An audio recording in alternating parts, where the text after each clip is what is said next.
الفاتحة إلى روح سيدنا وحبيبنا وشفيعنا قرة أعيننا محمد صلى الله عليه وسلم وإلى أرواح أهل بيته وأصحابه وأزواجه وإلى أرواح أئمة الإسلام والمسلمين وإلى أرواح ذرية رسول الله صلى الله عليه وسلم أجمعين، خصوصا نار سيدنا المهاجر إلى الله أحمد بن عيسى وسيدنا عبيد الله بن أحمد بن عيسى وسيدنا أستاذ العظم الفقيه المقدم محمد بن علي وعلى أبي ثمان ومقدم ثاني الحبيب عبد الرحمن محمد سقاف، ثم إلى روح شيخ بكر بن سالم وأخي أجل، ثم إلى روح الحبيب عبد الرحمن جفرمون وأرشاد، ثم إلى روح الحبيب يوسف بن عبد الحسني، ثم إلى روح الحبيب عمر بن عبد الرحمن عطا الشيخ علي بن عبد الله باراس، ثم إلى روح الحبيب عبد الله بن علوي بن محمد الحداد صاحب النصائح الدينية والوصايا الإيمانية، ثم إلى روح الحبيب علي بن محمد الحبشي، وإلى روح أولاده خصوصا الحبيب أنيس بن أبي الحبشي، ثم إلى روح الحبيب أحمد بن أبي الحبشي، ثم إلى روح الحبيب القطب أبو بكر بن محمد سقاف، ثم إلى روح الحبيب القطب عبد القادر بن أحمد سقاف، ثم إلى روح الحبيب بن صهيب بن محسن الحامد، ثم إلى روح الحبيب علي بن جعفر الإدريس، ثم إلى رسول من فرائهم، ثم إلى روح الحبيب عبد الله بن محمد بن شهاب الدين، ثم إلى روح الحبيب حسن، وإلى روح الحبيب سالم أبناء الحبيب عبد الله بن عمر الشاتري، ثم إلى روح الحبيب محمد بن علي المالكي، ثم إلى الحبيب محمد بن سالم بن حفيد، وإلى الحبيب علي المشهور بن محمد بن سالم بن حفيد، ثم إلى الحبيب أبو بكر العدني بن علي المشهور، ثم إلى أرواح أولياء الله من مشارق الأرض إلى مغاربها، وثم إلى روح كي هجي أحمد بن كرو علي، ثم إلى روح هجي حنيفة بنت هجي زين الدين، ثم إلى روح كي هجي عبد الرحمن بن كي هجي أحمد، ثم إلى روح هجي عبد الوهاب بن كي هجي أحمد، ثم إلى روح هجا ستي وردة بنت كي هجي أحمد، ثم إلى روح فاطمة بنت كي هجي أحمد، ثم إلى روح هجي أحمد دحلان بن كي هجي أحمد، ثم إلى روح مأمون بن كي هجي أحمد، ثم إلى روح كي هجي مصطفى بن هجي عبد الهادي، ثم إلى روح أخينا عثمان بن هجي عبد الحامد، ثم إلى أرواح أجدادنا وجداتنا أعمامنا أعماتنا أخوالنا خالاتنا، وإلى أرواح والدينا ووالديكم وأمواتنا وأمواتكم أجمعين وأصولهم وفروع منتسبين إليهم أجمعين. الله يتغشاهم بالرحمة والمغفرة، أن الله يعلي درجاتهم الجنة ويكثر مثوباتهم ويضاعف حسناتهم ويحفظنا الجحيم وينفعنا بهم يعيد علينا من بركاتهم وأسرارهم وأنوارهم وعلومهم ونفحاتهم في الدين والآخرة. أن الله يرزقنا علما نافعا وقلبا خاشعا ورزقا واسعا وعملا متقبلا. أن الله يحفظنا، يحفظ أولادنا، يحفظ بناتنا، يحفظ أصحابنا، يحفظ جميع أمتي سيدنا محمد صلى الله عليه وسلم من جميع البلاء والوباء والمصيبة والحروب والهموم والغم والمعصية والذنوب وظاهرها وباطنها كبيرها وصغيرها. وما أن الله يشفي مرضانا ويعافي مبتلانا، خصوصا يشفي Subawan bin Sandinata wa Wuriningsih binti Haji Darsin Effendi wa Haji Soli Siswanto wa Abdurrahman Fagih Ibn Aldilla Kustiawan. Dan siapa yang sakit di antara kita atau keluarga kita, anak-anak kita, pasangan hidup kita, sahabat kita, dan di antara umat Nabi Muhammad SAW yang dalam keadaan sakit, dalam keadaan terlilit hutang, terlilit problematika hidup, semoga segera diangkat oleh Allah Subhanahu wa taala dan diberi jalan keluar. Ya Syafi, ya Syafi, ya Syafi, la shifa illa shifa'uk shifaan la yughadiru saqaman wala alama. Ya Kafi, ya Wafi, irfa' anhum kulla ta'abin syadid waqfihim minal haddi wal hadid wal maradi syadid wal jayshil adid waj'alhum nuran min nurik wa izzan min izzik wa nasran min nasrik wa baha'an min baha'ik wa ata'an min ata'ik wa hirasatan min hirasatik wa ta'idan min ta'idika ya dal jalali wal ikram wal mawahibil idham. As'aluka an takfiyahum min syarri kulli dhi syarri innaka antallahu khaliqul akbar. Kama anna Allah yaftah alaina futuhal arifin, futuhal mutlaq, futuhal mubin, wa yutawwil a'marna fi sihatin wa afiyatin, wa yakhtim lana bil husna wa huwa radin anna ma'al lutuf wal afiyah bila bala wala balwa. Wa ila hadratin Nabi Muhammad sallallahu alaihi wasallam bisirril Fatihah.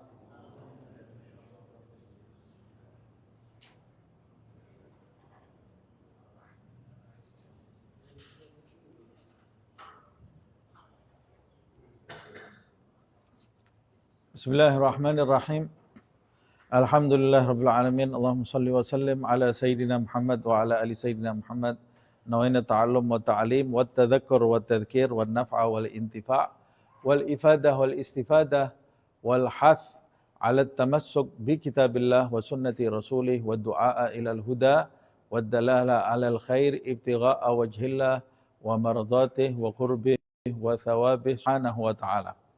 Kita lanjutkan kajian kitab An-Nasa'i Ad-Diniyah karya Al-Imam Abdullah ibn Alawi ibn Muhammad Al-Haddad. Kita sampai di halaman 326 ya, paragraf yang terakhir. Oh, paragraf pertama ini ya. Di pertemuan yang lalu kita sama-sama dijelaskan kepada kita oleh Al-Imam Abdullah bin Alawi Al-Haddad kisah-kisah para salaf pendahulu yang saleh, kisah-kisah sifat wara yang disandang oleh mereka. Kemudian lanjut di halaman ini beliau berkata, qala al-muallif wa nafa'ana bihi fid dharain amin. Tsumma i'lamu rahimakumullah. Kemudian ketahuilah, semoga kalian semua dirahmati oleh Allah Subhanahu wa taala, anna aklal halala yunawwirul qalba wa yuraggiguhu. Sesungguhnya makanan yang halal itu dapat menyinari hati seseorang. Kalau segala sesuatu yang buruk itu berefek ke dalam tubuh manusia, begitu juga segala sesuatu yang baik pasti akan menimbulkan efek. Jika orang makan yang haram menimbulkan efek buruk bagi tubuh, maka makan yang halal pun menimbulkan efek baik bagi tubuh. Orang makan tapi dia bisa dapat efek yang baik buat tubuhnya. Nas'alullah al-afiyah. Orang minum minuman yang diharamkan oleh Allah Subhanahu wa taala menimbulkan efek buruk di dalam dirinya, meminum minuman yang dihalalkan oleh Allah Subhanahu wa taala menimbulkan efek baik bagi tubuhnya. Orang melakukan perbuatan zina menimbulkan efek buruk di dalam hidupnya. Orang yang mendatangi lawan jenis dengan cara yang dihalalkan oleh Allah Subhanahu wa taala menimbulkan efek baik di dalam dirinya, bisa menimbulkan menyinari hatinya. Rasul sampai berkata, wa fi bud'i ahadikum sadaqah. Rasulullah mengatakan, seseorang di antara kalian yang mendatangi istrinya, maka ketika dia mendekati istrinya, mendatangi istrinya, perbuatannya itu dinilai sedekah oleh Allah Subhanahu wa taala. Kemudian ada sahabat yang mengatakan, ya Rasulullah, bagaimana orang melampiaskan nafsunya kok dinilai berpahala, dinilai sedekah. Kemudian Nabi berkata, bagaimana menurutmu jika dia mendatanginya dengan cara yang diharamkan? Jika dia berzina bagaimana? Jika dia berzina, berdosa. Jika dia mendatanginya dengan cara yang halal, mendatangkan pahala. Semua yang jika dilakukan dengan cara haram, mendatangkan dosa, dilakukan dengan cara halal, mendatangkan pahala. Ketika dia menghindari perbuatan haram, dia mendapat pahala. Ketika dia melakukan memakan sesuatu yang dia menghindari makanan haram, dia mendapat pahala. Dia memakan makanan yang halal, dia juga mendapat pahala dari Allah Subhanahu wa taala. Nah, tapi niatnya karena Allah Subhanahu wa taala. Seperti yang pernah saya bahas, orang menjauhi arak. Niat kamu menjauhi arak kenapa? Biar tidak sakit liver. Tidak ada pahalanya. Orang menjauhi babi umpamanya. Kenapa kamu tidak mau makan babi? Oh, karena babi itu banyak penyakitnya. Tidak ada pahalanya. Orang tidak mau makan bangkai. Kenapa kamu tidak mau makan bangkai? Ya, karena bangkai itu ada penyakit di dalam bangkai itu. Tidak ada pahalanya di sisi Allah Subhanahu wa taala. Tapi kalau dia tinggalkan semua itu, kenapa? Karena ini diharamkan oleh Allah. Ini yang mendatangkan pahala. Sama seperti itu ketika kita memakan makanan yang halal. Kenapa kamu makanan ini? Ya, karena ini makanan sehat buat mata, sehat buat telinga, sehat buat perut, sehat buat ginjal.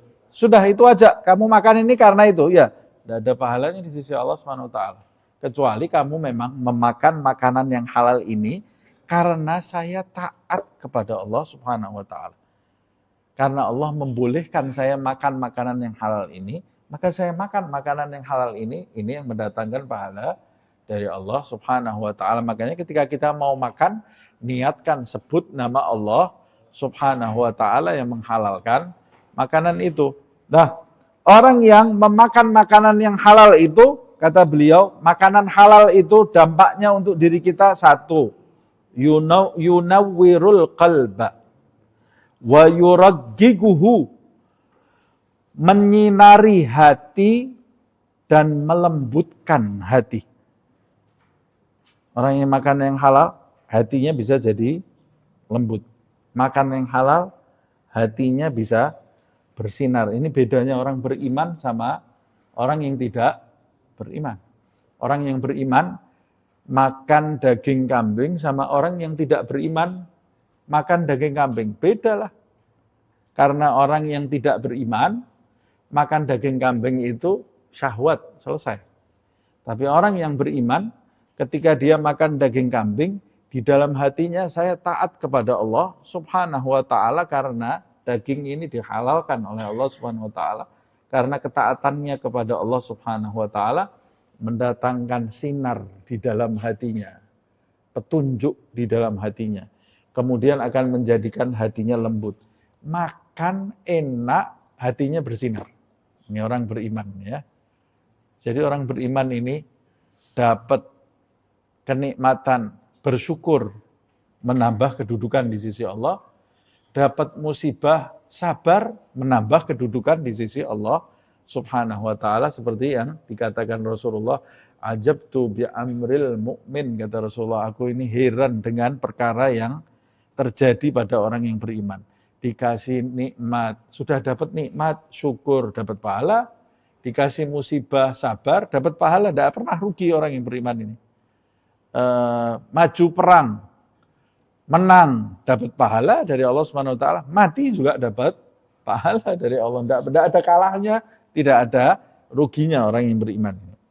Wa yajlib lahul khasyata minallahi wal khusyu'a li'azamatihi.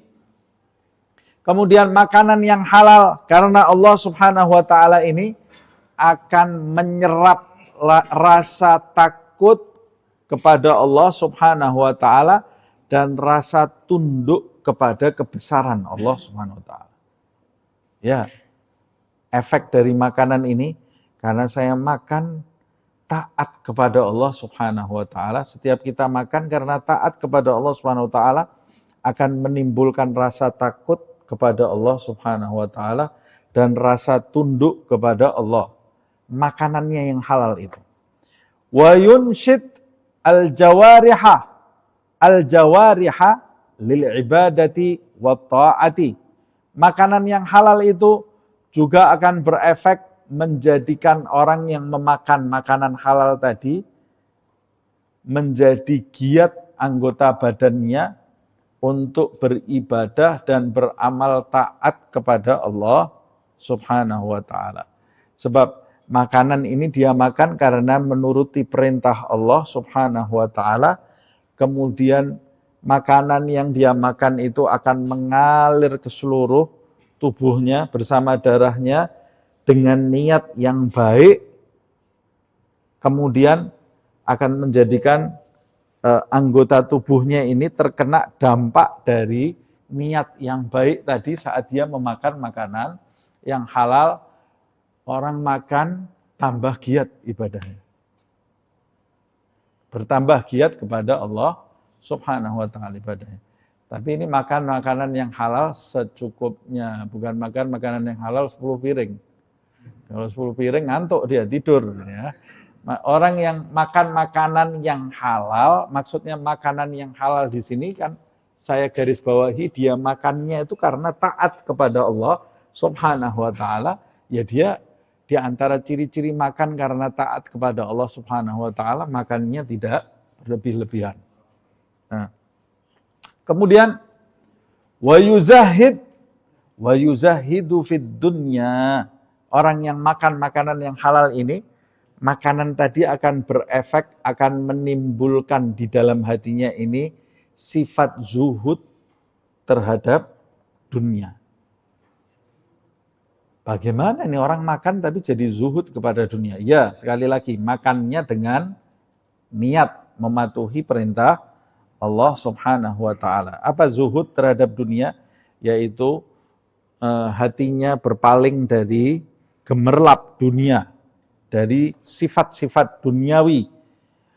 Sebaliknya, wa yuraghibu fil akhirati, dan menjadikan dirinya itu, makanan tadi menyemangati dirinya untuk terhadap akhirat. Dia makan, dirinya ini selalu menuju kepada akhirat. Pandangannya jauh ke akhirat. Yang dia pikirkan adalah akhirat. Karena apa? Karena makanan halal.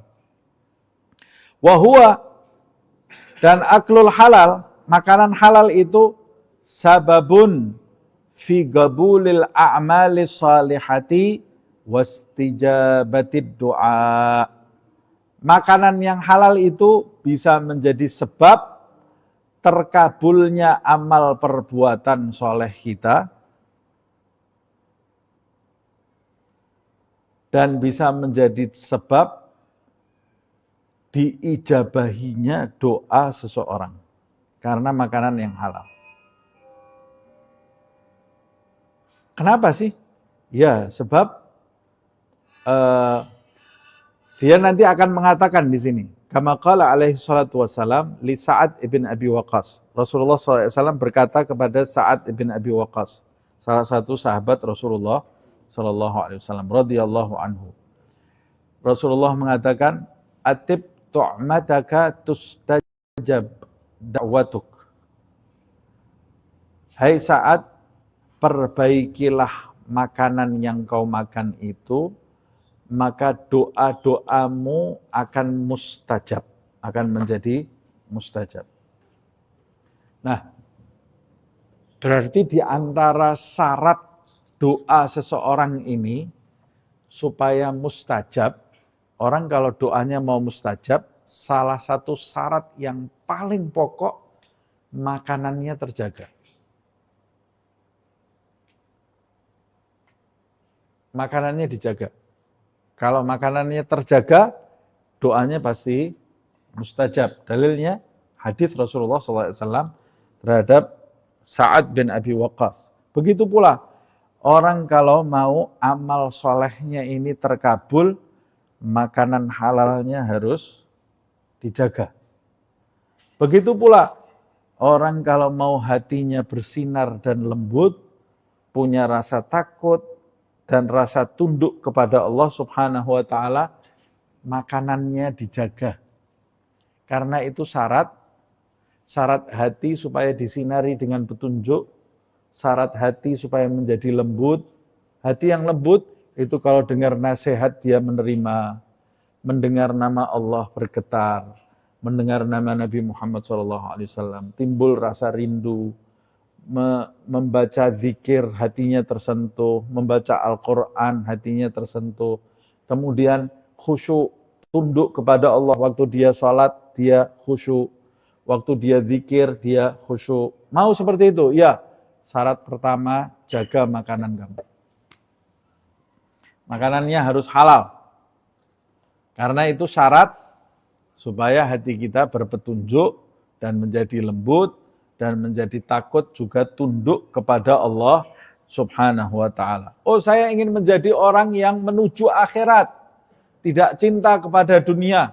Nomor satu, makanan kamu harus dijaga. Yang masuk ke dalam perut kamu harus dijaga. Kalau semua yang masuk ke perut kamu tidak kamu seleksi, maka mustahil kamu bisa menyandang sifat zuhud dari dunia, dan mustahil kamu bisa tergerak menginginkan akhirat. Ini pentingnya makanan, kan sudah kita bahas sebetulnya di pertemuan-pertemuan yang lalu. Ini diantara manfaat makanan halal. Wa amma aklul harami wasyubuhati. Sedangkan makanan yang haram dan makanan yang syubhat. Kalau tadi makanan yang halal manfaatnya. Kalau makanan yang haram, dan syubhat, makanan yang dilarang oleh Allah, dan makanan yang samar-samar, tidak jelas kehalalannya. Fasahibuhu, maka orang yang mengkonsumsi makanan haram dan syubhat itu, ala diddi min jami'i hadhil khairat. Dia dalam kondisi yang berbalik dari segala kebaikan yang tersebut di atas. Kebalikannya. Apa yang kebaikan yang tersebut di atas. Bagaimana? Makanan haram itu, kalau aklul halal, yunawwirul qalb wa yuraggiguhu, aklul haram, yugassi al-qalba wa yudlimahu. Makanan yang haram itu akan mengeraskan hati. Kebalikannya yuraggiguhu. Ini hatinya akan menjadi keras. Orang kalau hatinya keras, diberi nasihat, mental. Ada orang memberi nasihat, tidak sampai ke dalam hatinya keras. Melihat orang yang dalam kesusahan, hatinya keras, tidak punya rasa peka terhadap orang lain. Disebut nama Allah Subhanahu wa ta'ala, tidak ada getaran di dalam hatinya. Disebut nama Rasulullah SAW, tidak ada rasa rindu kepada Nabi Muhammad SAW. Rasa rindu kepada Nabi aja tidak ada, bagaimana mau mimpi? Orang kalau mau mimpi Nabi Muhammad SAW, ya harus rindu kepada Rasulullah SAW. Rindu aja tidak ada kepada Rasulullah SAW. Rindu kepada orang soleh tidak ada. Karena hatinya keras. Berarti sekarang perlu diteliti, Ustaz, kok saya disebut nama Allah biasa-biasa saja. Kok ada orang nyebut nama Rasulullah SAW, tidak ada itu rasa rindu di dalam hati saya. Coba kamu teliti makanan kamu. Iya Ustaz, saya kalau disebut namanya artis barat itu malah saya rindu. Kalau ada nyebut lagu-lagu barat, lagu-lagu yang tidak jelas, wah saya malah bahagianya luar biasa. Tapi kalau dibacakan Al-Quran, saya seperti mau lari. Coba teliti makanan kamu. Makanan kamu diteliti. Coba anak-anak kita ini. Anak-anak kita ini kalau dibacakan Al-Quran, dibacakan hadis Rasulullah SAW, lari seperti dibakar. Lari mereka. Sudah cukup. Berapa banyak anak zaman sekarang seperti itu. Na'udzubillah min dzalik, semoga Allah menjadikan anak-anak kita anak-anak hidayah saleh insyaallah. Dijadikan mereka termasuk ahlul Quran, ahlul hadis, ahlul zikir, termasuk dalam lingkaran rahmat Allah Subhanahu wa taala, dalam lingkaran Nabi Muhammad SAW, dalam lingkaran para aulia Allah Subhanahu wa taala. Berapa banyak anak-anak kita kalau dengar lagu-lagu di radio itu, wah dia langsung dengan fasihnya meniru lagu-lagu yang ada di radio itu, atau di YouTube, atau di Spotify, atau coba dipasangkan Al-Quran, bungkam mulutnya. Satu ayat aja enggak bisa niru dia. Al-Fatihahnya saja salah. Al-Fatihahnya salah. Ini padahal usia sudah besar. Menirukan saja enggak bisa. Apalagi tersentuh hatinya. Kapan dia bisa tersentuh dengan bacaan Al-Fatihah? Kalau kita lihat anak-anak kita, atau ada anak sahabat kita, anak muslimin yang ada di sekitar kita, hatinya terlalu condong kepada hal-hal yang menjadikan dia itu cinta kepada dunia, duniawi, materi. Coba periksa makanannya. Periksa makanannya. Loh, dia kan anak kecil, belum bisa makan. Ya, maksudnya periksa bapaknya itu kerjanya bagaimana. Dia makan dapat dari mana. Karena syarat modal pertama yang menjadikan orang tergerak kepada akhirat dan berpaling dari gemerlap dunia adalah makanan. Nomor satu adalah makanan. Dari mana Ustadz tahu ini Ustadz? Dari Rasulullah SAW. Ini sudah kita bahas di pertemuan yang lalu. Sya'a am aba, kata Rasulullah, orang yang kemasukan makanan haram, asad jawarihuh, anggota badannya pasti akan bermaksiat dia mau atau tidak mau. Berat mau beramal baik, berat. Nah, padahal kita perhatikan orang zaman sekarang kadang-kadang ke masjid, sholat 5 waktu di masjid. Ngaji kadang-kadang hafal separuh Al-Quran, 3/4 Al-Quran. Maulid, hadir maulid. Zikir, hadir zikir. Tapi ketika muamalah transaksi di luar, jual beli, dia seperti orang lain. Seakan-akan efek dari Al-Quran, dari zikirnya, dari maulidnya ini tidak ada. Seperti orang lain sudah. Seperti kita bermuamalah kepada orang yang tidak kenal Allah, tidak kenal Rasulullah, tidak kenal agama. Pokoknya keuntungan dari arah manapun dia lahap. Tidak peduli itu hak orang dimakan, haknya anak yatim dimakan, nas'alullah al-afiyah. Nah, kalau seperti ini, nah nanti dia akan memiliki hati yang kering. Loh, tapi dia hadir maulid, ya perlu dikoreksi hadir maulidnya karena apa? Loh, tapi dia hafal Al-Quran, perlu dikoreksi dia hafal Al-Qurannya niatnya apa? Loh, tapi dia suaranya bagus loh kalau baca Al-Quran. Ya tidak ada hubungannya dengan suaranya yang indah itu.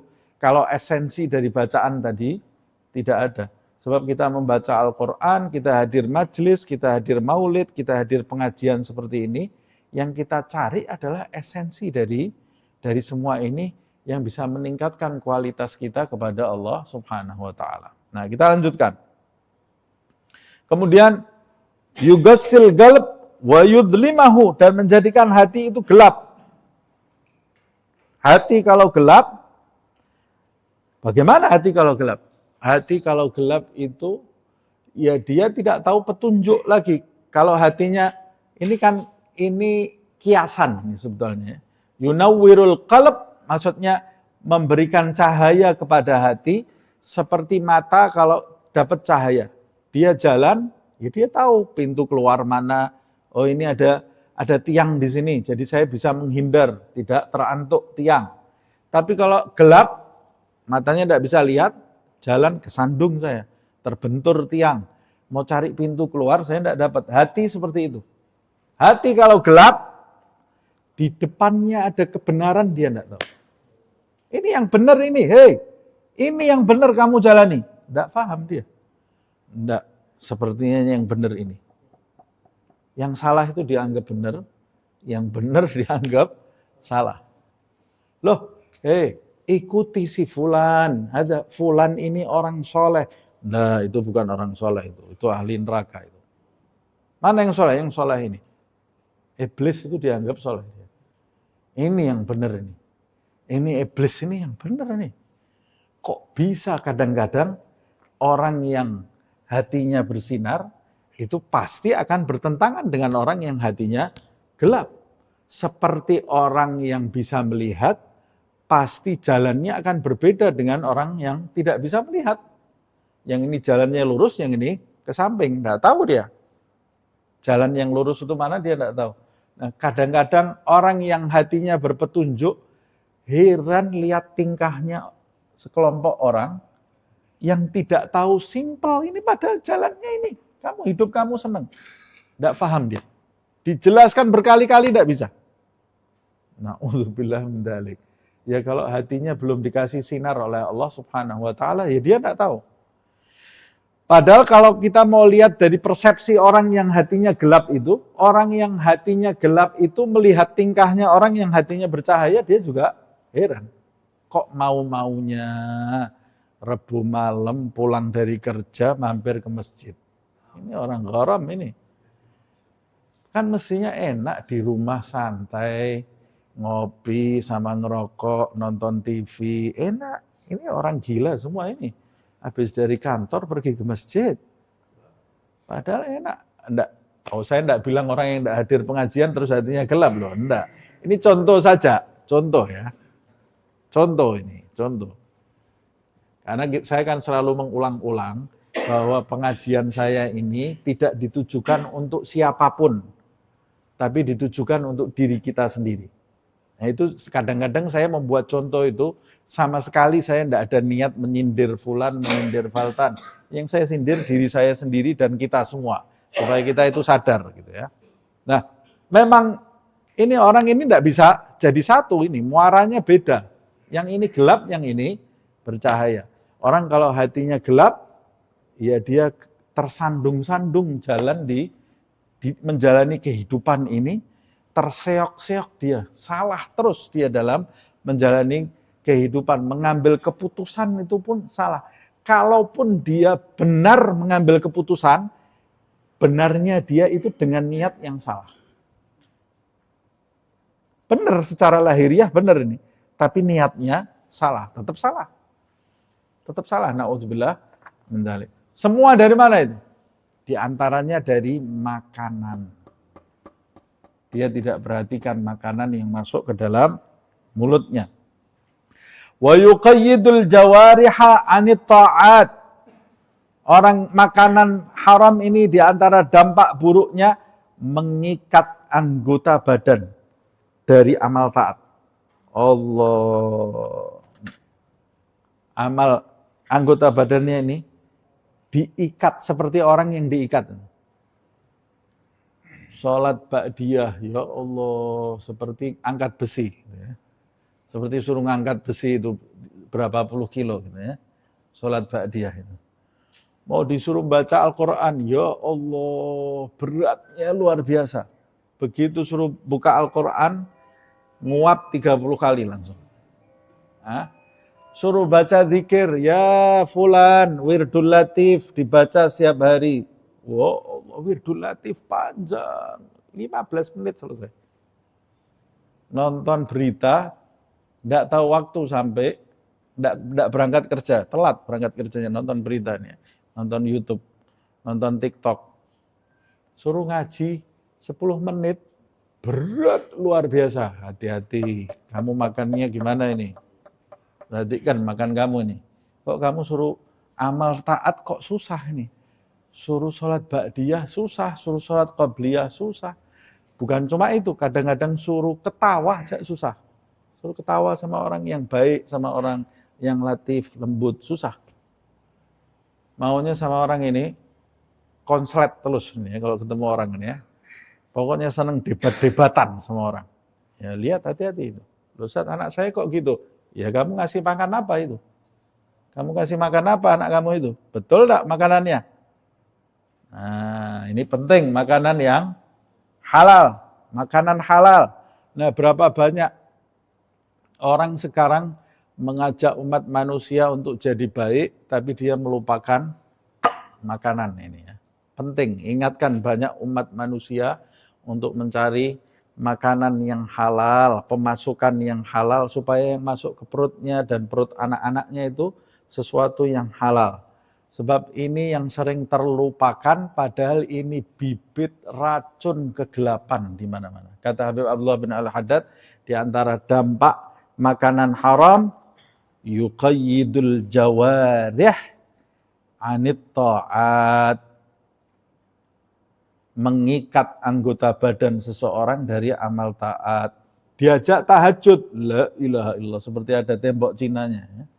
Tembok Cina yang besar itu, wah enggak mungkin. Tahajud, enggak mungkin saya tahajud. Bangun tahajud, enggak mungkin saya bangun tahajud. Seperti sesuatu yang besar bangun tahajud itu. Padahal bangun tahajud. Nonton sepak bola tengah malam, mungkin. Oh, nanti acaranya ini pertandingan kelompok ini sama jam berapa? Jam 2:30 malam. Langsung pasang alarm, sediakan makanan persiapan. Kayak mau buka puasa pantasnya. Padahal mau nonton bola ini pertandingan. Mainan, nonton mainan bola dibawa ke sana, dibawa ke sini. 1 jam lebih dia nonton. Khusyuk nontonnya. Padahal wala ditanya sama Mungkar Nakir nanti. Mungkar Nakir tidak tanya ini yang menang mana, kamu bela kelompok mana, tidak ditanya sama Mungkar Nakir. Suruh tahajud, tidak mungkin. Makanannya apa ini orang? Lihat dulu nih makanannya apa. Na'udzubillah min dzalik. Nah, kemudian beliau mengatakan, makanan haram ini Kebalikannya makanan halal. Yuraghib fid dunya, menjadikan nafsu dunianya meningkat. Keinginan dia terhadap dunia meningkat. Syahwat dia terhadap dunia ini tidak bisa dibendung. Karena makanan yang haram itu menjadikan orang ini jadi seperti kambing, sapi, monyet. Tingkahnya sudah aneh, seperti binatang. Balhum adol, bahkan lebih rendah dari binatang, sebab makanan yang haram itu meningkatkan syahwat seseorang terhadap dunia, terhadap materi dunia. Makanya dia kalau diajak makan-makan, nomor 1 pasien pertama dia. Ayo diajak dakwah, waduh nanti dulu ya, saya pikir dulu, istikharah. Diajak dakwah istikharah. Kalau diajak makan, nggak mungkin dia istikharah. Nah, diajak piknik, nomor 1, saya bisa, sanggup saya. Sekolah, nanti sekolah nyusul, enggak apa-apa. Oh ada tugas nyusul, enggak apa-apa. Yang penting piknik dulu saya. Loh kamu belum kerjakan ini? Oh enggak, gampang itu, nanti bisa disusul itu. Besoknya lagi, besok saya ajak maulid ya. Wah ada tugas di sekolah, banyak ada tugas. Ada tugas A, tugas B, tugas C, padahal tugasnya mesti buat bulan depan ini ya, buat alasan. Makanannya apa itu, anak? Kamu makanannya apa? Kok diajak ke akhirat susah, tapi diajak ke dunia lancar. Apa makanannya? Perhatikan. Wahwa, dan makanan haram itu sababun fi adami qabulil a'mali salihati wa raddid du'a. Makanan haram itu bisa menjadi penyebab tertolaknya amal soleh. Amal soleh ini ditolak oleh Allah Subhanahu wa taala. Kenapa? Karena di dalamnya ada daging yang tumbuh dari sesuatu yang diharamkan oleh Allah Subhanahu wa taala. Kullu suhtin nabat min haram an-nar aula lahu atau kama qala Nabi. Kata Rasulullah, semua daging yang tumbuh dari sesuatu yang diharamkan Allah, maka api lebih pantas baginya. Waraddid du'a, tertolak doanya. Doa tidak kabul-kabul terus. Doanya tidak dikabulkan oleh Allah SWT. Kenapa sih? Itu si fulan itu doa baru beberapa saat sudah dikabulkan oleh Allah. Saya doa bertahun-tahun kok tidak pernah dikabulkan oleh Allah SWT. Coba dicek makanan kamu. Boleh jadi kemasukan sesuatu yang diharamkan oleh Allah Subhanahu wa taala. Kama fil hadis. Ini semua seperti yang disebutkan di dalam hadis mengenai doa ini ya. Annahu alaihi salatu wasalam dzakara ar-rajula ash'ath aghbar. Rasulullah SAW itu pernah menceritakan tentang seseorang yang rambutnya acak-acakan berdebu, yamuddu yadaihi ilas sama, mengangkat tangannya, kedua tangannya ke langit, ya Rabb, dia berdoa kepada Allah Subhanahu wa taala, ya Rabb, maksudnya meminta supaya doanya segera dikabulkan. Tapi kata Rasulullah, wa mat'amuhu haram ila akhiril hadis. Tapi makanan yang dia makan itu makanan yang diharamkan oleh Allah. Wa mashrabuhu haram, wa malbasuhu haram. Minumannya diharamkan, pakaiannya hasil dari nyolong, minumannya hasil dari korupsi, tunggangannya hasil dari nipu A. Kata Rasulullah, fa anna yustajaba lahu, dari mana doanya akan dikabulkan? Nah, bagaimana orang pergi umroh pakai uang korupsi? Orang pergi haji dari mana nih? Dari hasil nipu si fulan itu.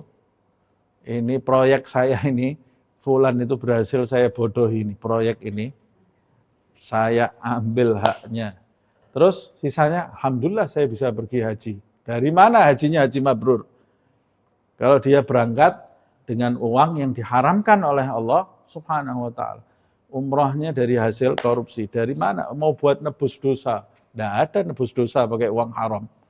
Itu seperti orang, kata Habib Abdul Haddad, orang yang beribadah, ibadahnya sumbernya dari harta haram, kata Habib Abdul Haddad di pertemuan-pertemuan yang lalu dijelaskan, seperti orang yang mencuci baju, bajunya kotor ini, dia cuci tapi dicuci dengan air kencing. Dengan air kencing dicuci, air najis. Kapan bajunya suci? Tidak bisa suci bajunya. Lihat ini, penting ini ya. Makanan, penting makanan ini. Waqad taqaddam. Ini hadis sudah dibahas. Fa'ahrisu. Wahai pembaca kitabku. Fa'ahrisu. Bersungguh-sungguhlah kamu. Benar-benarlah kamu. Ala aklil halal.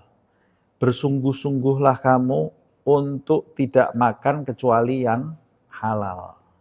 Bersungguh-sungguhlah kamu cari makanan halal. Hati-hati. Kalau enggak nanti rusak semua, binasa semua apa yang kita bina. Diri kita hancur, keluarga kita hancur, masyarakat kita hancur. Negara kalau sudah korupsi di mana-mana, pencurian di mana-mana, uang suap di mana-mana, itu negara yang moralnya pasti hancur. Moral rakyatnya hancur. Nah, kalau mau membenahi, tegakkan dulu supaya orang-orang yang ada di negara itu menjadi orang yang jujur, menjadi orang yang tidak menyentuh yang bukan haknya. Nanti akan menjadi negara yang bersih, negara yang baik, negara yang terhormat, negara yang mulia. Mulai dulu dari makanan. Mulai dari makanan. Fa'ahrisu ala aklil halal. Maka bersungguh-sungguhlah kamu untuk memakan makanan yang halal. Wa ala jinabil haram kullal hirs. Dan bersungguh-sungguh pula kamu untuk menjauhi makanan yang haram. Walaisal wara' khassan bil akli faqat bal huwa amun fi jami'il umur. Sifat wara' ini yang tersebut, sifat wara' yang kita bahas ini bukan cuma sekedar di masalah makan saja, tapi sifat wara' ini menyeluruh terhadap segala perkara. Maksudnya bukan sekedar makanannya saja, tapi juga menyajikan makanannya, menyembelihnya. Umpamanya kambing itu halal, nyembelihnya betul apa enggak. Kemudian cara mendapatkan kambing itu bagaimana. Oh, saya beli dengan uang. Ya, uangnya kamu dapat dari apa? Dari kerja kamu itu bagaimana? Batil apa sahih? Jual belinya harus betul semuanya. Loh, enggak, jual belinya sahih kok. Modalnya kamu dapat dari mana? Modalnya halal atau hasil curian? Atau enggak jelas modal kamu ini? Dari mana itu asalnya? Nah, semua ada runutnya. Ada tahapan-tahapannya. Mulai dari kamu bekerja, memulai pekerjaan itu dengan harta yang halal. Kemudian cara kerjanya, sistem kerja kamu ini, sistem kerjanya, sistem kerja yang halal. Kemudian jual beli yang kamu lakukan, jual beli yang halal. Kemudian uang kamu itu, kamu buat beli sesuatu yang dihalalkan oleh Allah Subhanahu wa ta'ala. Beli kambing yang halal. Setelah itu cara nyembelih kambingnya dengan cara yang syar'i, dengan niat yang benar. Kemudian masuk ke perut kamu jadi cahaya.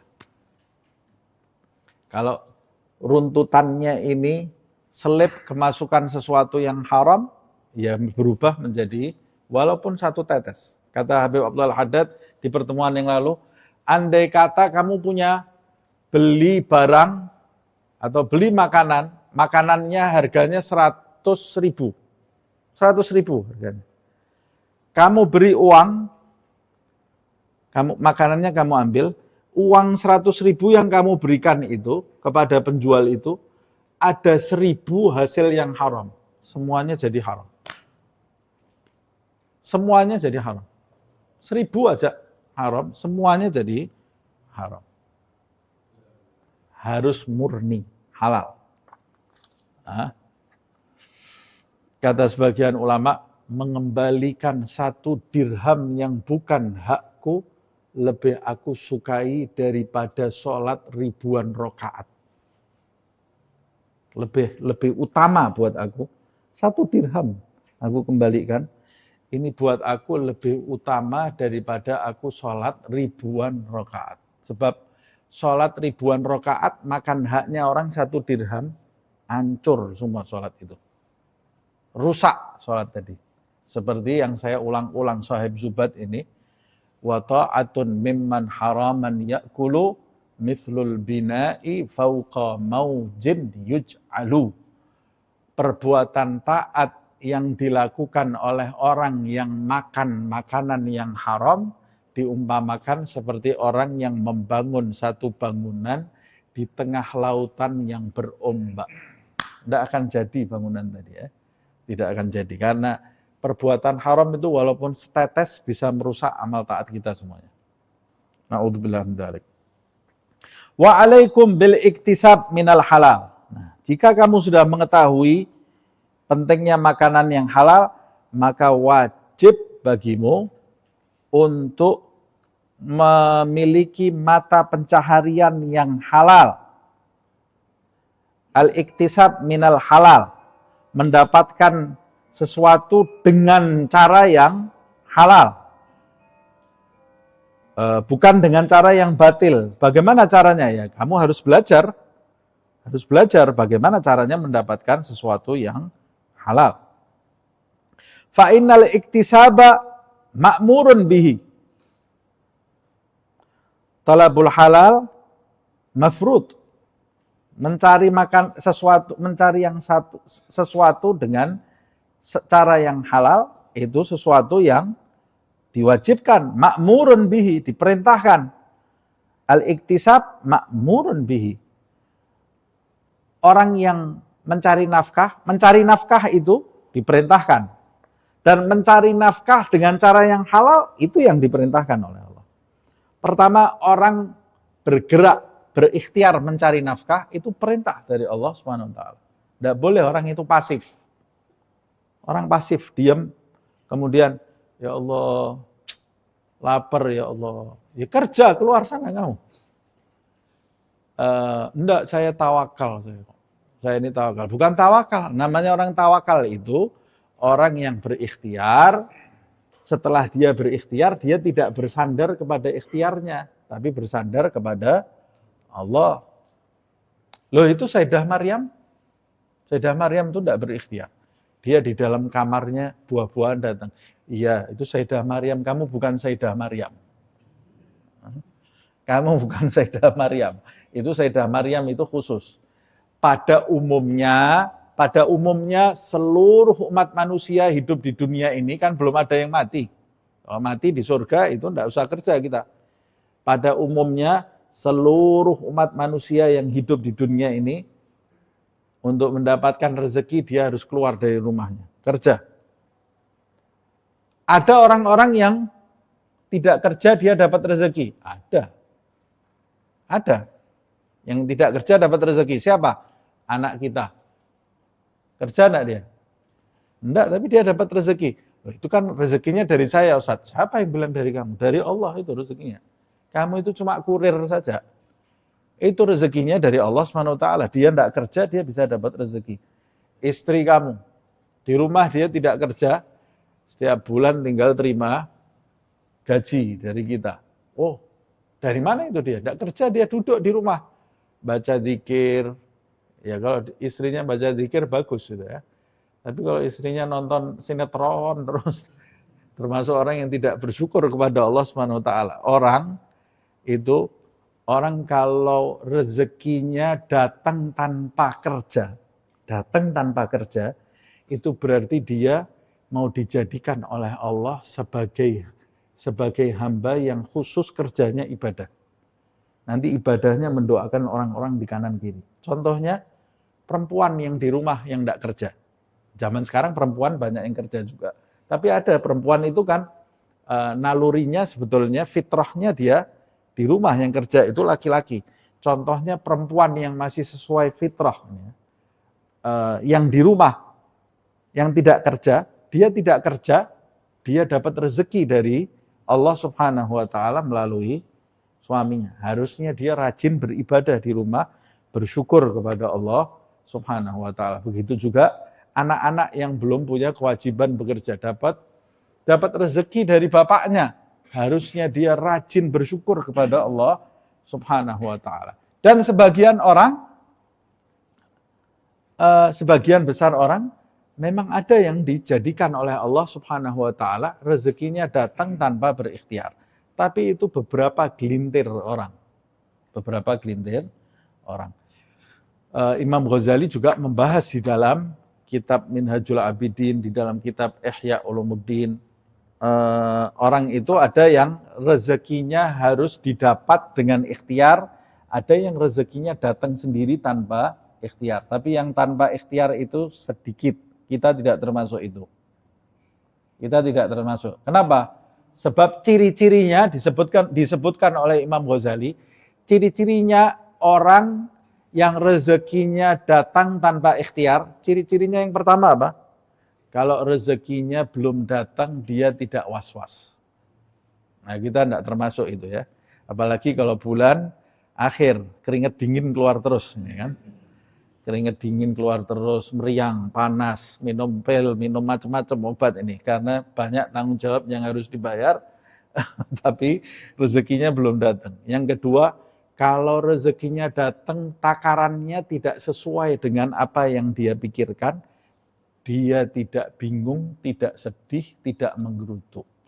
Kita saya kira belum termasuk seperti itu ya. Belum termasuk kita ini ya. Syukurnya masih kurang.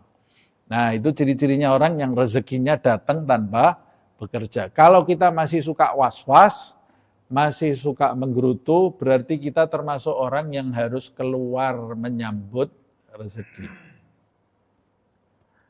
Sebetulnya pada hakikatnya yang diem dan yang bekerja itu rezekinya ya dari Allah Subhanahu wa taala, cuma caranya saja berbeda. Mana yang lebih utama?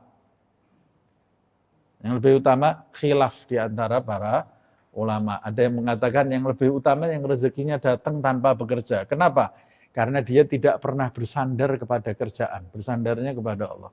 Ada lagi yang mengatakan enggak, yang lebih utama yang keluar cari nafkah. Kenapa? Karena syukurnya akan lebih besar.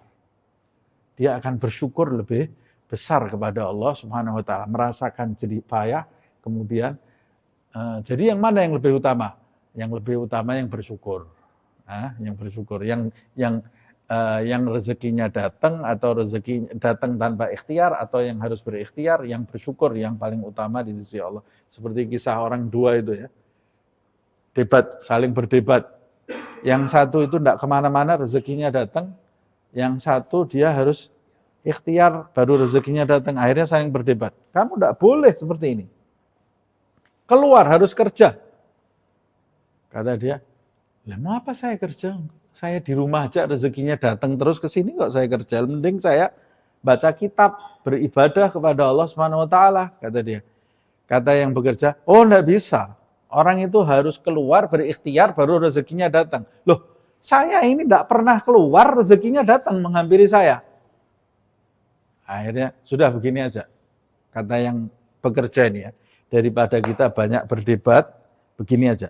Kamu duduk di rumah ini jangan keluar, saya sekarang keluar cari rezeki. Mana yang dapat, kamu atau saya? Cepet-cepetan, kata dia. Ayo boleh. Tapi kamu jangan keluar. Enggak, saya enggak keluar, saya duduk di sini, saya baca kitab, kata dia. Yang keluar ini, yang kerja ini, keluar dia dari rumah itu. Jalan dia, cari rezeki dari Allah Subhanahu wa taala. Jalan baru sampai perempatan, ada pohon kurma, kurmanya jatuh. Satu tangkai gitu, kurma jatuh. Rutop lagi kurmanya. Lihat ini loh, saya keluar baru sampai perempatan, rezekinya diturunkan oleh Allah Subhanahu wa taala. Ini usaha ini. Masuk dia. Kembali lagi. Datang, buka pintunya. Ini loh. Saya keluar sampai perempatan. Nih lihat nih, saya dapat dilempar itu ya. Nih saya dapat korma 1 tangkai, dilempar ke arah orang itu. Kamu dapat apa kamu? Kata dia. Dilempar jatuh di pangkuannya orang yang duduk tadi, yang tidak pernah kerja nih. Diambil kormanya dimakan. Ini rezeki saya, bukan kamu, kata dia. Ini rezeki saya, kamu cuma keluar sana ngantarkan korma buat saya. Yang makan siapa? Yang makan kan saya, kata dia. Dua-duanya maksudnya dapat rezeki, gitu ya. Dua-duanya dapat rezeki. Sudah tidak usah debat-debatan. Tapi pada umumnya orang itu harus berikhtiar. Jangan malas. Sebagian besar orang zaman sekarang ini menggunakan kata tawakal sebagai tameng untuk rasa malesnya, gitu ya. Kamu kok belum kerja, jam segini belum kerja? Tawakal, saya ini pasrah kepada Allah. Jangan cinta kepada dunia itu. Padahal dia ini cintanya luar biasa kepada dunia, cuma malas gitu ya. Malas bekerja. Yang tahu hanya Allah Subhanahu wa ta'ala. Nah, orang Islam itu harusnya orang yang paling rajin, paling semangat keluar di pagi hari. Rasulullah SAW pernah sedang berzikir dengan sahabat, tiba-tiba ada seseorang yang mengencangkan tali kudanya, sudah membawa barang dagangan. Kalau sekarang itu seperti ibu-ibu yang pagi-pagi sudah membawa barang dagangan pergi ke pasar itu ya. Di masa Rasulullah, di depan masjid ini. Kata sahabat, ya Rasulullah, lihat itu, kita semua sibuk berzikir, dia sudah menyiapkan dagangan pergi ke pasar. Kata Rasulullah SAW, yang dilakukan oleh dia pergi ke pasar itu, pahalanya belum tentu didapat oleh kamu yang duduk berzikir di sini. Ada beberapa dosa yang tidak diampuni oleh Allah kecuali melalui cari nafkah. Cari nafkah ini ya. Nah, ini nanti akan dibahas sebetulnya. Akan dibahas nanti di bab-bab berikutnya. Nah, al-iktisab ma'murun bihi fa innal iktisaba ma'murun bihi. Sesungguhnya beriktisab atau mencari nafkah itu sesuatu yang diperintahkan di dalam agama. Wa fihi fadlun wa thawabun katsirun. Dan di dalam mencari nafkah itu terdapat keutamaan dan pahala yang banyak sekali. Mahma saluhat fihin niyatu. Jika pahalanya besar, keutamaannya besar, selagi niat pencari nafkah itu baik. Kalau niatnya tidak baik, ya pahalanya hilang. Ya.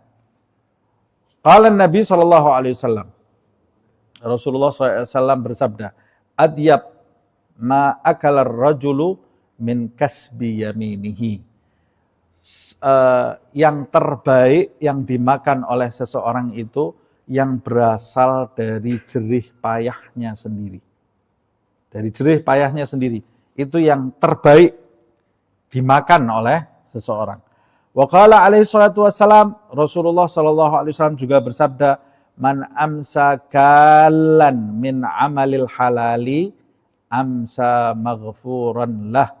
Siapa yang berada di sore hari dalam keadaan capek, lelah karena kerja karena pekerjaan yang halal. Siapa yang berada di sore hari, berarti itu kerjanya dari pagi kan? Di kantor dari pagi-pagi sudah keluar, di sore hari dia sudah lesu, sudah capek, habis tenaganya. Kata Rasulullah, siapa yang berada di sore hari dalam keadaan capek karena pekerjaan yang halal, maka dia berada di sore hari dalam keadaan diampuni oleh Allah Subhanahu wa taala. Maghfuran lah, diampuni dosa-dosanya oleh Allah Subhanahu wa taala. Ini keutamaan yang luar biasa. Siapa laki-laki yang meninggalkan pekerjaan mencari nafkah, rugi dia, tidak dapat keutamaan seperti ini dari Allah Subhanahu wa taala. Falyanwil insan. Nah, tapi penting juga meniatkan niat yang baik dalam mencari nafkah, bukan rakus. Apa niatnya dalam mencari nafkah? Falyanwil insan biktisabihi.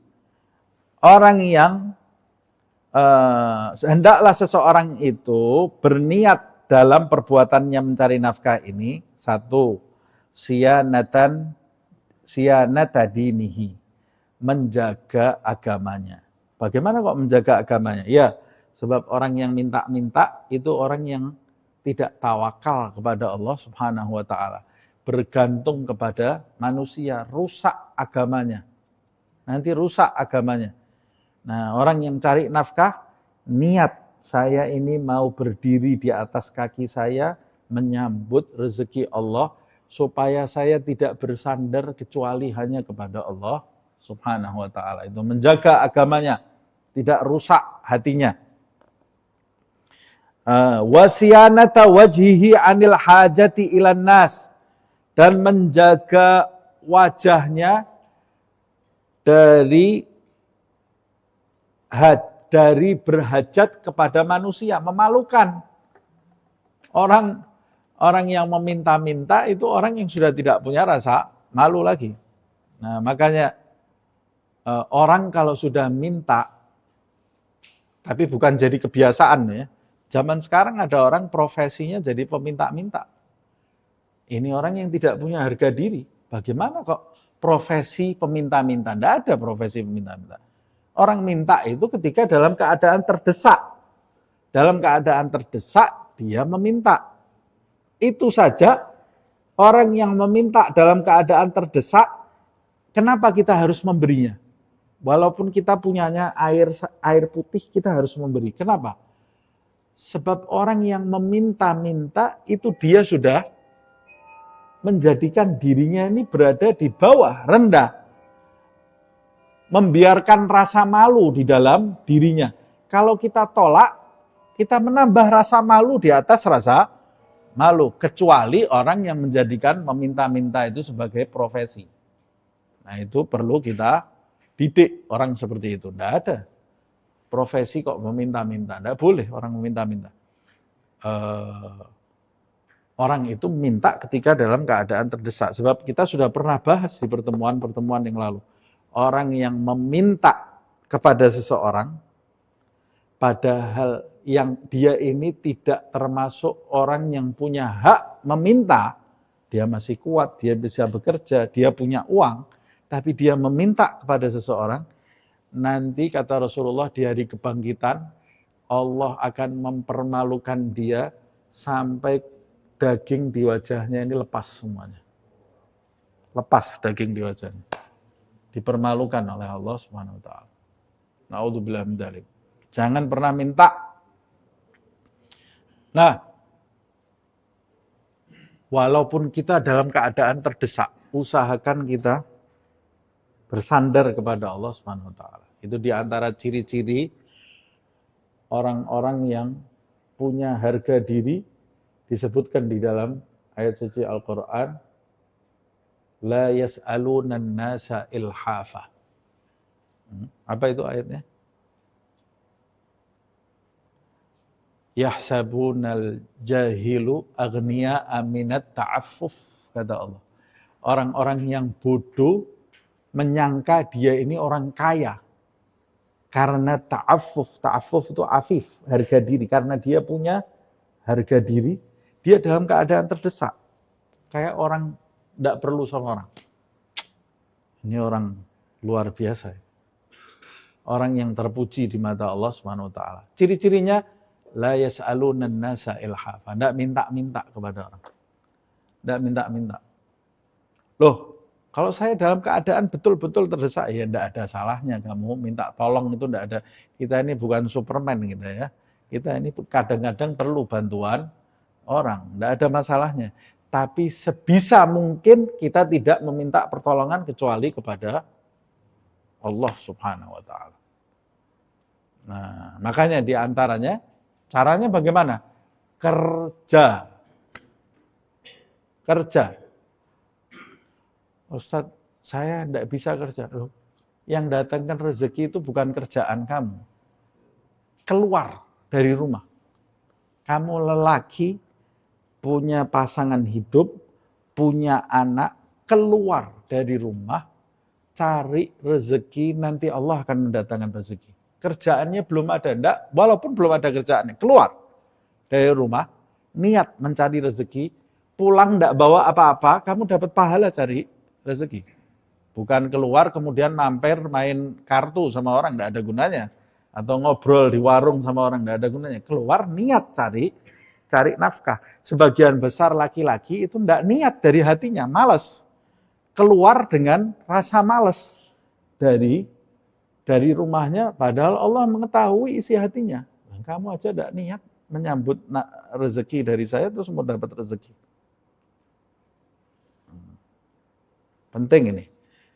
Di antara niatnya menjaga air muka kita dari manusia. Ini di antara niat baik mencari rezeki. Siyanata wajhihi anil hajati ilan nas wa kifayati nafsihi wa iyalihi. Niat baik yang lain di antaranya memenuhi keperluan hidup dirinya dan keluarganya.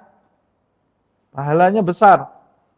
Coba seorang laki-laki yang tidak bertanggung jawab mengakibatkan istrinya akhirnya jadi meminta-minta kepada orang. Anak-anaknya jadi minta-minta kepada orang. Siapa yang bertanggung jawab nanti di hadapan Allah? Ya si laki-laki ini nanti. Akan ditanya oleh Allah Subhanahu wa taala, mana tanggung jawab kamu sebagai laki-laki? Berapa banyak rumah tangga di zaman sekarang ini yang laki-laki tidur di rumah, enak nonton TV, yang perempuan sibuk keluar, minta tolong sama orang. Minta tolong sama orang loh ini. Tolong, saya tidak bisa makan, saya tidak bisa ini. Suaminya ada di rumah tidur. Haram, ini dosanya besar. Suami yang seperti ini di hadapan Allah Subhanahu wa ta'ala. Nah, setiap suami harus punya tanggung jawab terhadap istri dan anak-anaknya. Dan istri harus tanggung jawab terhadap suami dan anak-anaknya. Semua ada tugasnya masing-masing dan diatur oleh Allah Subhanahu wa taala. Nah, kita lanjutkan. Wat tasadduq bima faddala min kasbihi an hajatihi alal muhtajina min ibadillahi taala. Niat berikutnya adalah saya kerja karena saya ingin bersedekah dari kelebihan harta yang saya cari dari hajat saya, kelebihan dari hajat saya akan bersedekah alal muhtajin kepada orang-orang yang memerlukannya min ibadillahi ta'ala dari kalangan hamba Allah Subhanahu wa ta'ala fayakunu bidzalika amilan lil akhirah. Kalau dia punya niat seperti ini, maka cari nafkahnya ini dihitung oleh Allah seperti dia mencari akhirat, bukan mencari dunia, ibadah. Wal yahdhar kullal hadar, dan berhati-hatilah orang yang mencari nafkah itu min ayyashtagila bisababil kasbi an faraidillah. Hati-hati. Orang yang cari nafkah, hati-hati pertama dari sibuk mencari nafkah dari ibadah yang diwajibkan oleh Allah. Gimana mencari nafkah? Katanya mau punya niat baik, sholat duhurnya adzan asar kurang 2 menit. Sholat asarnya adzan maghrib kurang 3 menit. Dari mana ini orang punya niat baik? Kalau punya niat baik, cari nafkahnya tidak mungkin seperti ini. Orang yang punya niat baik, cari nafkah kan karena Allah. Terus sholatnya? Kalau karena Allah, cari nafkahnya itu sambilan. Sholatnya itu nomor 1.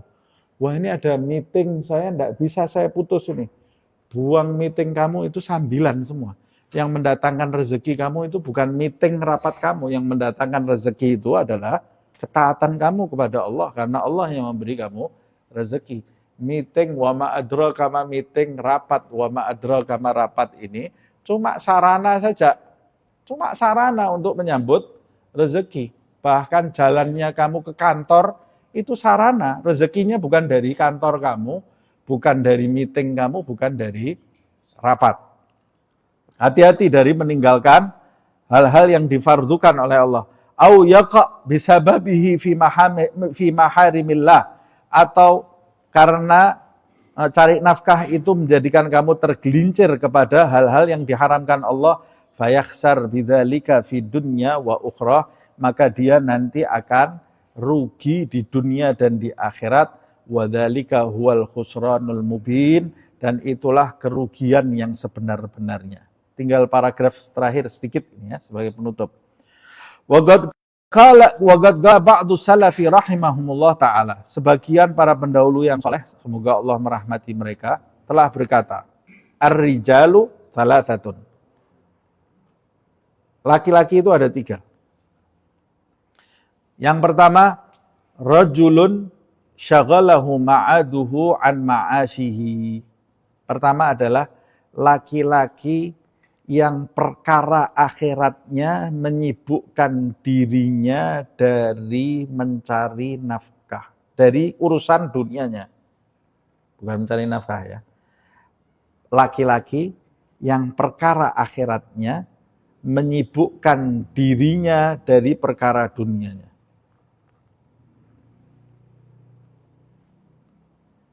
Jadi dia ngurusi dunia itu betul-betul untuk nyambung hidup saja. Laki-laki model pertama ini, kata beliau, minal faizin. Ini orang-orang yang sukses nanti di akhirat. Yang kedua, warajulun syaghalahu ma'ashuhu lima'adihi. Laki-laki yang kehidupan dunianya atau pekerjaannya atau kehidupan dunianya menyibukkan dirinya untuk kepentingan akhirat. Untuk kepentingan akhiratnya. Jadi dia sibuk cari nafkah, tapi untuk kepentingan akhirat. Beda sama yang pertama tadi. Kalau yang pertama, nyari nafkah aja tidak sempat dia. Karena isinya ibadah terus, ya dia cari nafkahnya untuk nyambung hidup saja. Kalau yang kedua ini, dia gencar nyari nafkahnya, tapi untuk keperluan akhirat. Dengan niat yang baik tadi itu ya, menjaga dirinya dari meminta-minta, menjaga anaknya, istrinya, untuk bersedekah. Ini laki model tipe kedua ini ya. Kata beliau, fahadha minal muqtasidin. Laki-laki yang seperti ini termasuk laki-laki yang baik, muqtasid, atau laki-laki yang di tengah-tengah.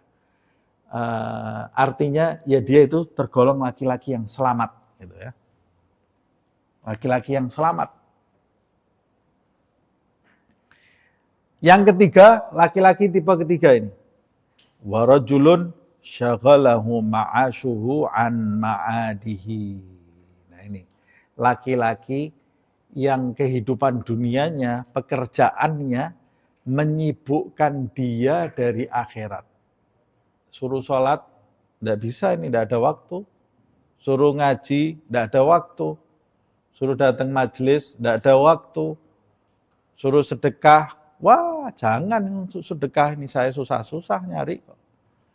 Disuruh zikir, wah tidak ada waktu, ini ada meeting di A, meeting di B, tidak ada waktu, sampai datang Israel. Kata Habib Abdul Haddad, lelaki tipe ketiga ini, minadh-dhalimin, termasuk orang-orang yang zalim. Zalim kepada dirinya sendiri, sehingga dia tidak mengizinkan mulutnya untuk menyebut nama Allah, tidak mengizinkan matanya untuk melihat Al-Quran, tidak mengizinkan anggota badannya untuk ruku, untuk sujud. Padahal anggota badan dia itu perlu sujud, ruku kepada Allah Subhanahu wa ta'ala. Dia tidak mengizinkan itu disodorkan, diarahkan anggota badannya ini sehari-harinya untuk keperluan dunia. Ini laki-laki yang zalim, auqal, atau di dalam riwayat yang lain disebut bukan zalim tapi minal halikin, termasuk laki-laki yang binasa. Intaha. Nah, sampai di sini insyaallah kita lanjutkan di pertemuan yang akan datang mengenai macam-macam pekerjaan ini ya. Ini menarik ini ya. Sampai macam-macam pekerjaan aja keahlian itu dibahas oleh Imam Abdullah bin Al-Haddad. Mana yang lebih utama? Kerja itu apa? Kerja itu kan ada dagang, ada petani, ada nelayan. Nanti akan dibahas oleh beliau. Wallahu a'lam bishawab. Ya Rabbana a'tarafna bi anna nagtarafna wa annana asrafna على لظى أشرفنا فتب علينا توبة تغسل لكل حوبة واستر لنا العورات وآمن الروعات واغفر لوالدينا ربي ومولودينا والأهل والإخوان وسائر الخلان وكل ذي محبة أو جيرة أو صحبة والمسلمين أجمع آمين ربي اسمع فضلا وجودا منا لا باكتساب منا بالمصطفى الرسول نحظى بكل سول بالمصطفى الرسول نحظى بكل سول بالمصطفى الرسول نحظى بكل سول صلى وسلم ربي عليه عد الحب وآله والصحب عداد طش الصحب والحمد للإله في البدء والتناهي سبحانك اللهم وبحمدك أشهد أن لا إله إلا أنت أستغفرك وأتوب إليك وأنا ربك رب العزة عما يصفون وسلام على المرسلين walhamdulillah rabbil alamin. Saya umumkan sekalian ini Rebu depan libur dulu karena ada acara haul di Solo, haul Habib Ali bin Muhammad bin Husain Al-Habsyi yang diadakan setiap tahun di bulan Rabiul Tsani, dan saya mengajak kita semua yang punya kesempatan untuk hadir di acara haul itu karena di dalamnya ada keberkahan yang luar biasa insyaallah. Nah, yang tidak bisa hadir mudah-mudahan minal hadirin insyaallah.